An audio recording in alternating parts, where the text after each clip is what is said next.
Nós abríssemos em João, capítulo 13, versículos 31 até 38. O texto diz assim: Depois que ele saiu, Jesus disse: Agora o Filho do Homem é glorificado, e Deus é glorificado nele.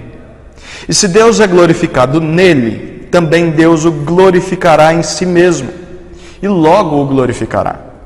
Filhinhos, estarei convosco apenas mais um pouco.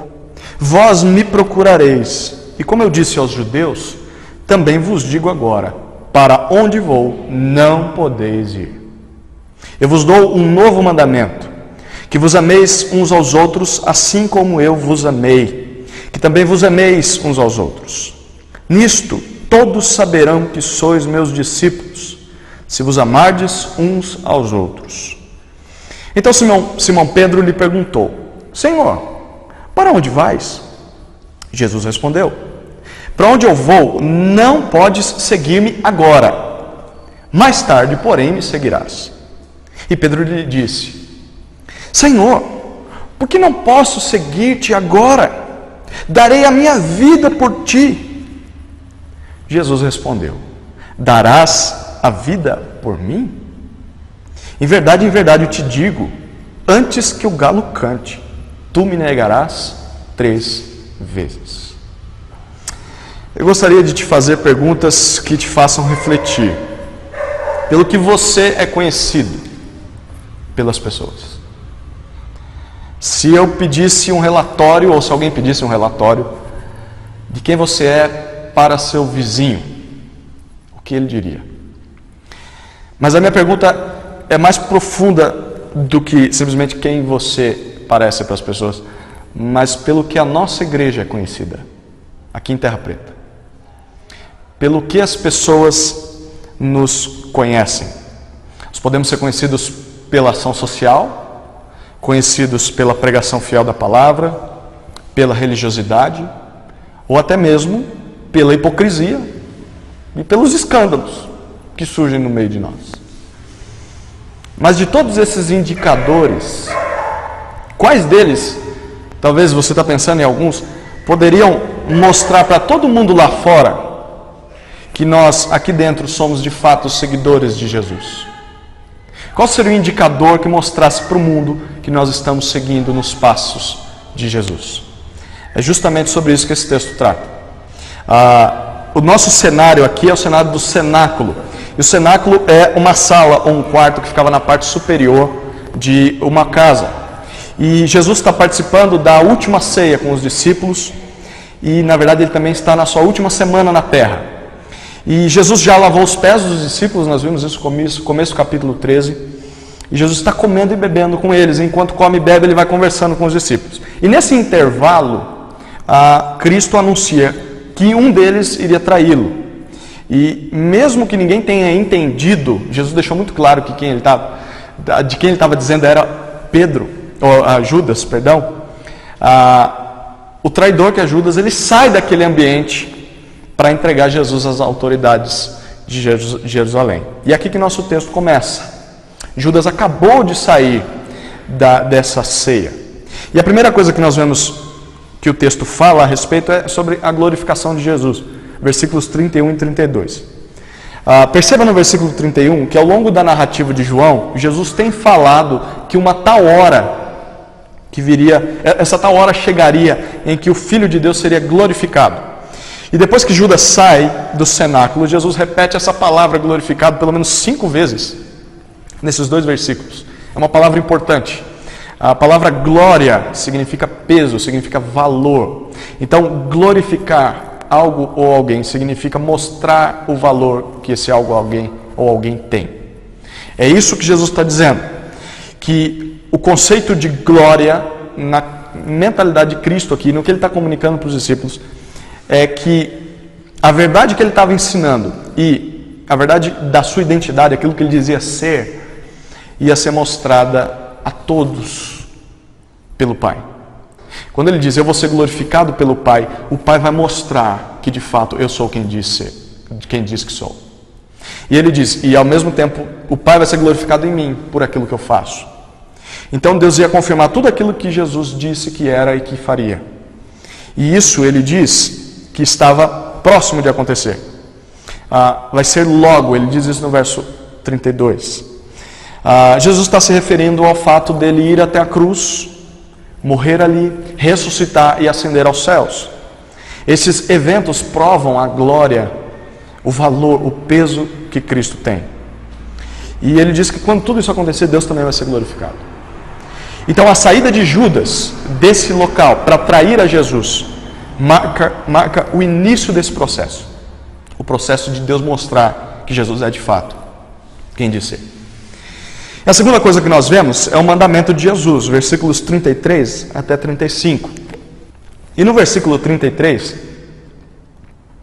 Jesus sabia que depois da sua traição ele venceria a morte por todos aqueles que creem nele. Mas o problema é que os discípulos não sabiam disso.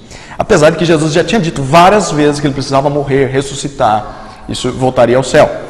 Mas na cabeça dos discípulos, a traição de Judas e a morte de Cristo significavam o fim das esperanças de um Messias. Isso não fazia sentido com o rei que eles estavam esperando. Mas Jesus novamente lembra eles, o versículo 33 diz, que ele vai ficar ausente dentro de pouco tempo e que eles não vão poder mais encontrá-lo. Eu quero que você imagine essa cena. Jesus tinha sido o centro da vida desses homens por um pouco mais de 3 anos. Tudo girava em torno de Jesus. Acordavam na hora que Jesus acordava. Iam para onde Jesus ia. Faziam o que Jesus mandava. Relatavam o que tinham feito a Jesus. A vida deles girava em torno de Jesus. Até a família foi abandonada para segui-lo. E do nada Jesus diz que eles não vão ter mais ele presente. O que será de nossas vidas? A gente pode imaginar que com certeza um silêncio tomou conta daquela sala. O que será de nós?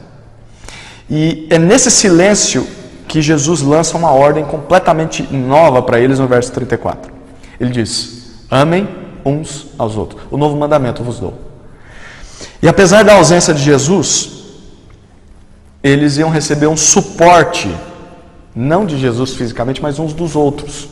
Então, esse tipo de amor deveria ser exatamente como Jesus disse: como eu os amei. É importante a gente fazer uma pausa aqui, porque na literatura grega, normalmente só tinham 2 palavras que eram usadas para se referir a amor. A primeira palavra era eros, que descrevia um amor, sabe aquele amor intoxicante, e impulsivo entre o homem e a mulher, aquele desejo sexual e afetivo, paixão, aquele calor. A segunda palavra para definir amor era philos, que trazia a ideia de um afeto caloroso, mas que é expressado numa amizade bem profunda, normalmente dentro de uma família ou dentro de amigos, em relacionamentos de amizade. E aí que os autores do Novo Testamento, eles precisaram criar um novo verbo, porque eles precisavam de um termo que expressasse o tipo de amor ensinado e evidenciado em Cristo. E o tipo de amor de Cristo não se encaixava só nessas 2 categorias: eros, que é o calor romântico, e o philos, que é simplesmente um amor de uma amizade. E aí justamente que eles usam a palavra ágape, ou HP, que é um contraste com eros e com philos. E a palavra ágape, ela, que é a palavra usada nesse texto aqui, o amor que Jesus cobra dos discípulos, ela comparada com os 2 primeiros amores, ficaria mais ou menos assim. Então pense aí no eros e no philos primeiro. Vamos pôr ele aqui desse lado. O eros e o philos, eles buscam a satisfação onde puderem encontrar. Onde eles conseguirem achar uma satisfação própria, eles vão atrás, certo? Primeira coisa. Segundo, esses 2 tipos de amores, eles são motivados por um impulso interno em direção ao outro. Então é algo que está aqui dentro, eu não controlo, surgiu do nada e aí eu vou em direção ao próximo. Em terceiro lugar, esses 2 tipos de amores buscam nos outros o cumprimento do seu próprio desejo de vida. Então eu quero ser satisfeito. Aonde eu busco isso? No outro. E em quarto lugar, normalmente, eles descrevem a busca do homem para com Deus. Então o homem sente um desejo de buscar Deus por algum motivo, e ele busca Deus. O philos e o eros são descritos dessa maneira. Em contraste, agora a gente vai fazer uma lista aqui com o ágape. Se o Philos e o Eros, eles buscam satisfação onde puderem encontrar, o ágape, ele faz distinções, ele avalia muito bem, e ele escolhe o objeto que ele vai amar, e aí ele se guarda para aquele objeto. Ele não é liberal e plural, ele é específico naquela escolha que ele fez. Em segundo lugar, o ágape é um ato livre e decisivo, determinado por aquele que quer amar. Lembra que o primeiro é um impulso que vem de dentro e não tem como controlar. Desejo sexual, afetivo e aquele familiar. Agora o ágape não. O ágape é uma decisão.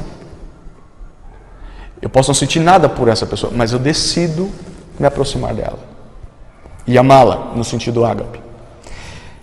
Em terceiro lugar, o ágape é um amor doador, um amor que se sacrifica em prol do outro. O Philos e o Eros, na verdade, ele é um amor que busca o cumprimento dos seus próprios desejos de vida no outro. O ágape não, ele se sacrifica pelo bem do outro. E em quarto lugar, o ágape não é visto no homem buscando a Deus, mas é uma resposta de Deus vindo em encontro do homem. O ágape é uma resposta de Deus vindo em encontro do homem. O Eros e o Philos normalmente são usados o homem buscando a Deus por algum motivo, querendo algo em troca. É o tipo de amor ágape que Jesus está cobrando dos seus discípulos. Essa é a palavra que ele usa, a palavra grega aí.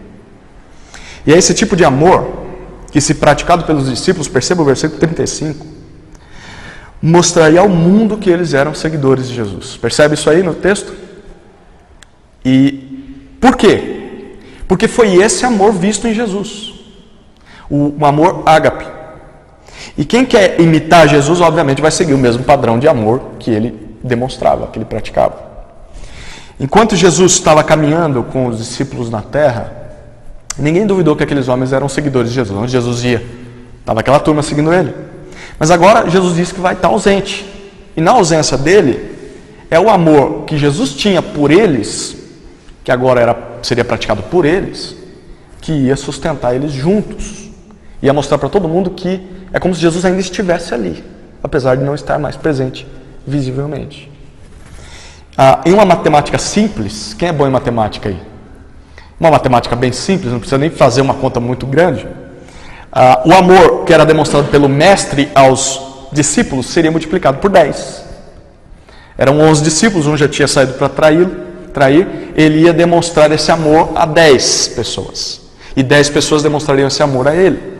Então, é um amor que seria multiplicado 10 vezes. Isso depois de Jesus deixar a terra. E não era qualquer amor. Era esse amor que nós falamos, amor ágape, o amor que busca o bem maior para o outro e não para si mesmo. Então, se faltasse qualquer definição no dicionário para responder para os discípulos o que é amor e como eles deveriam se relacionar, era só lembrar de como foi ter andado com Jesus na terra. Como Jesus me tratou. Lembra, o amor que ele manda é como eu vos amei. Esse é o termo do dicionário que traduz o amor. E aí o texto nosso termina com a predição de Jesus, versos 36 a 38, a respeito de Pedro. A gente percebe no versículo 36 que parece que Pedro só ouviu a primeira parte do que Jesus disse. Lembra a primeira parte? Ele falou que vai deixá-los. E isso é bem comum e bem costumeiro de acontecer com a gente, não é verdade?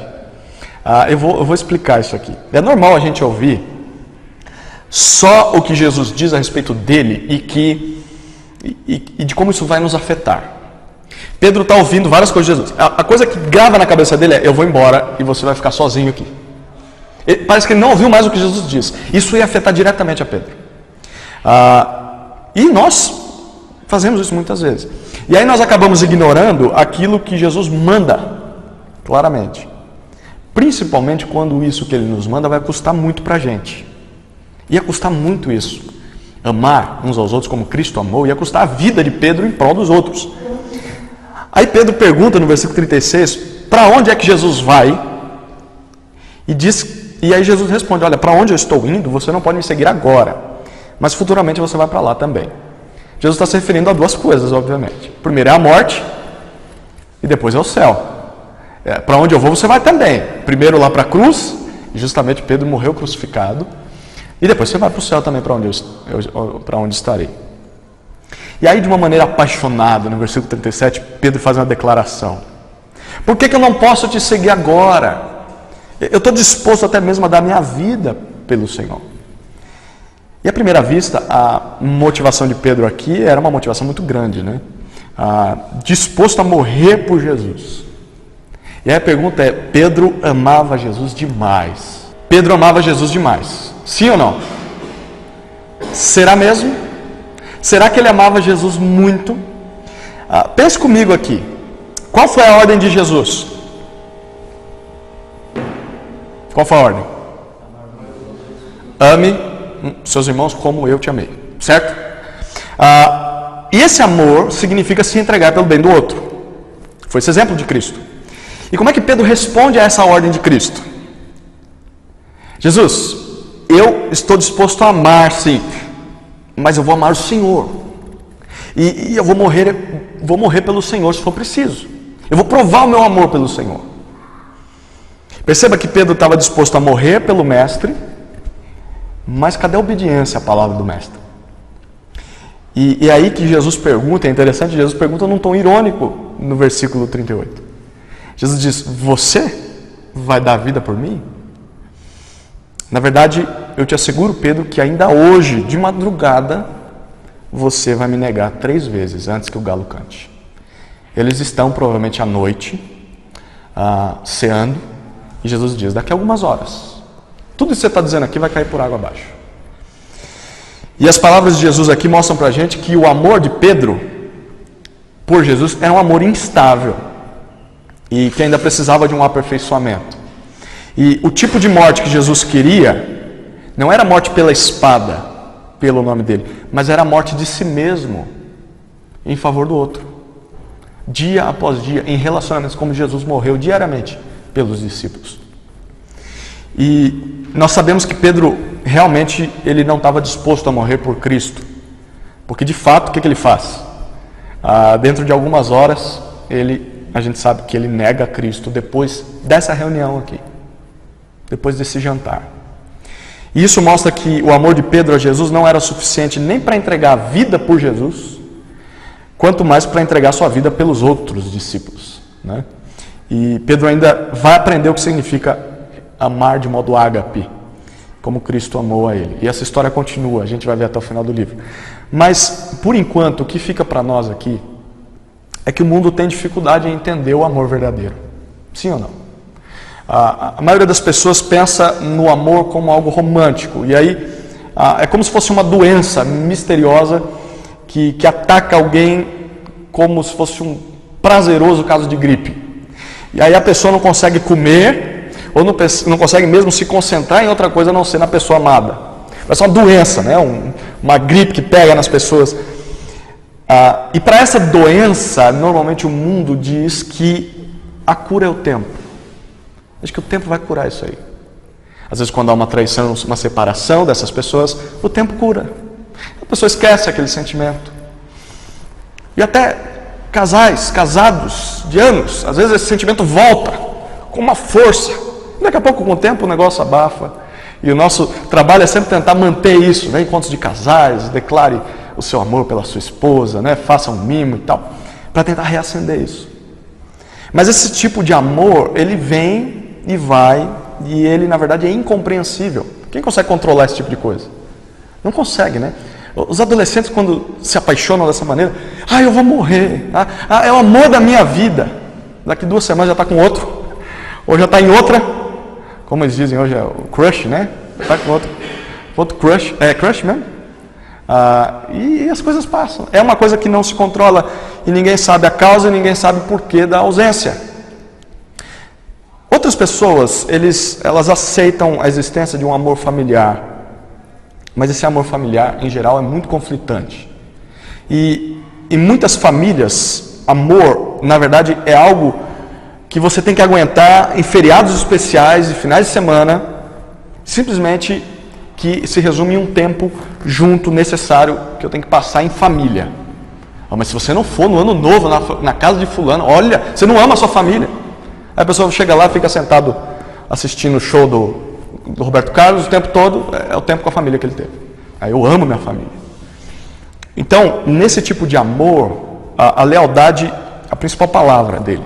Você precisa ser leal às pessoas da sua família. Mas a bondade é totalmente opcional. Não, eu sou leal aos meus pais, mas eu não vou tratar eles com bondade. Eu sou leal à tia fulana de tal, mas olha, bondade passa longe entre nosso relacionamento. Só que é interessante que 1 João 4,19 vai dizer que nós amamos porque Ele nos amou primeiro. E ele usa a palavra ágape ali. Então o amor autêntico, o amor ágape, ele toma posse das melhores qualidades desses dois primeiros amores, mas ele é ao mesmo tempo sempre caracterizado pela bondade. E esse amor é divino e ele só pode ser experimentado por alguém que foi objeto do amor de Deus. Primeiro, esse amor é incondicional. Jesus amou até os indesejáveis.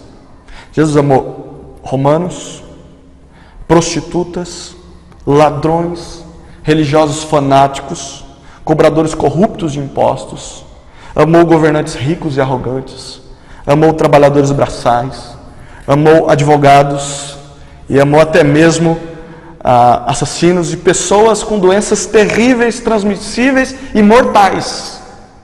Ele amou essas pessoas. Então, o amor autêntico, ele doa sem condições e sem olhar para quem ele deve se doar.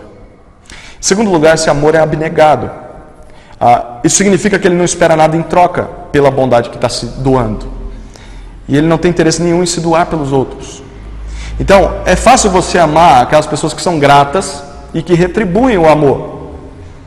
Mas o amor verdadeiro, ele é bondoso com todas as pessoas, inclusive aquelas pessoas que são incapazes de devolver esse amor, ou não devolvem.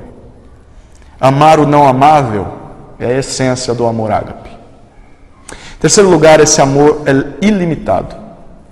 O próprio amor verdadeiro é em si mesmo a recompensa de você exercê-lo.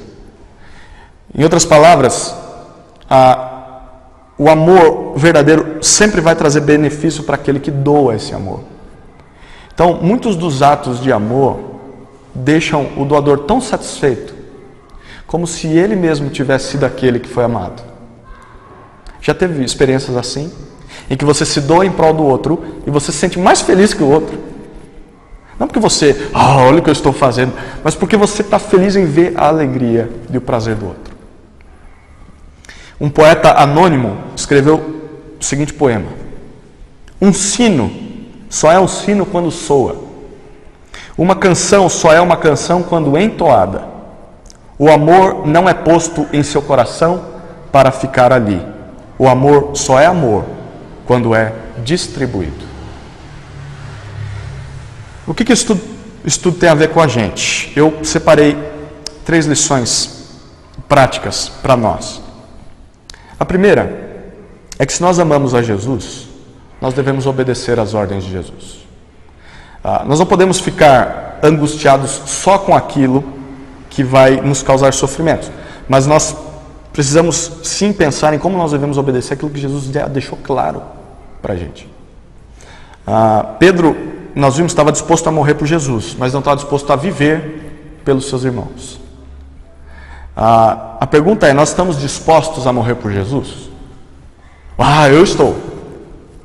E a viver pelos seus irmãos? Porque isso vai expressar o nosso amor por Jesus. Será que nós estamos dispostos a fazer declarações de amor a Cristo, mas talvez em não praticar esse amor no dia a dia, em favor dos outros? Certa vez, uma jovem nos procurou e ela queria balada, sexo e curtição. Falei, né? Mas ela dizia amar a Cristo. E aí nós falamos, tudo bem, não vamos negar que você ama a Cristo. Mas o problema é que você ama mais o pecado do que a Cristo. É por isso que você vai fazer o que quer fazer. E ela fez o que queria fazer. O nosso amor a Jesus não vai ser visto no quanto nós declaramos que amamos a Jesus, mas na nossa obediência aos mandamentos de Jesus. Então, se você ama a Cristo, você obedece a Cristo. Porque caso contrário, você não ama a Cristo tanto quanto você pensa ou tanto quanto você gostaria que amasse. Se nós amamos a Jesus, nós devemos obedecer às ordens de Jesus. A segunda lição e aplicação para a gente é que se nós obedecemos às ordens de Jesus, nós iremos amar uns aos outros. Se nós obedecemos às ordens de Jesus, nós vamos amar uns aos outros. Em resumo, lembra, o novo mandamento que Jesus dá não é um mandamento tão novo assim, mas é um resumo da lei. Lembra quando aquele fariseu chega para Jesus e diz: qual é o mais importante de todos os mandamentos? Aí Jesus responde: o principal é: ouve, Israel, o Senhor, nosso Deus é o único Senhor, então você vai amar ao Senhor, teu Deus, de todo o teu coração, de toda a tua alma, de todo o teu entendimento, de todas as suas forças.